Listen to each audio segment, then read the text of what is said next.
Whether you're looking for an economical daily driver or a tire-screeching, hair-raising ride, there's a Civic built for you.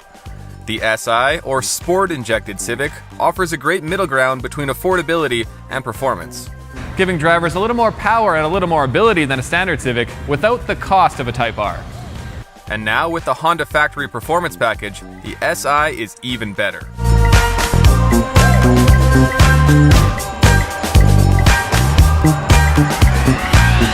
Oh yeah, that's one fine ride. HFP adds visual upgrades, like a red front lip, new side skirts, which Honda says will improve downforce, and HFP badges. I'm a big fan of black wheels, and you get some sweet 19-inch matte black alloy wheels instead of the standard 18-inch. They come wrapped in Michelin Pilot Sport 4S tires for improved traction.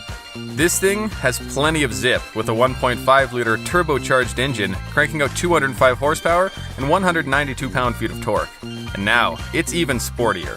HFP upgrades to a sport suspension with an adaptive damper system, the same suspension found in the Type R. Throw it in sport mode, and everything tightens up for a more aggressive ride. Inside, you still have the standard interior with red stitching and SI embroidery, but you also get some sharp red floor mats. HFP can be added to black and white colored sedan models, while the coupe can also get it in red. Please contact me if you have any questions about the Civic SI or the HFP package.